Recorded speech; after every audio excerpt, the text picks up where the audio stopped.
অনেক দেরি হয়ে গেছে, তাড়াতাড়ি চলো। ম্যাডাম, হ্যাঁ বলো। গাড়ি স্টার্ট নিচ্ছে না ম্যাডাম, মিস্ত্রিকে ফোন করছি, আসছে। এমনিতে অনেক লেট হয়ে গেছে, কতক্ষণ লাগবে আসতে? বাড়িতে খেতে গিয়েছে তো, আধা ঘন্টার মধ্যে চলে আসবে। ঠিক আছে, তুমি গাড়ি সেরে রাতে আমাদেরকে কি নিয়ে এসো, আমরা টোটো ধরে চলে যাচ্ছি।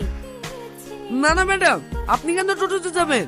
আমাকে 10 মিনিট সময় দেন, আমি অন্য গাড়ি ম্যানেজ করছি। আরে না না, ঠিক আছে, এই তো সামান্য রাস্তা, আমরা টোটোতেই চলে যাব, কোনো সমস্যা হবে না। আপনি অফিসের মানুষ টোটোতে যাবেন, কেমন লাগবে না? কি কেমন লাগবে? টোটো থেকে মানুষ যাবে না নাকি? এই সাথে চল। এ রাজু, দাঁড়া দাঁড়া দাঁড়া দাঁড়া দাঁড়া, ক্লাবের ওইদিকে যাবি? হ্যাঁ ঠিক আছে, চ।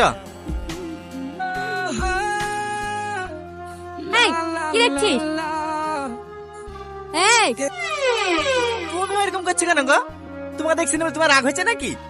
যাকে দেখছে সে কিছু বলছে না, আর পাশ থেকে শুধু তোমার বয়ফ্রেন্ড আছে? তুই কার সাথে কথা বলছিস তুই জানিস?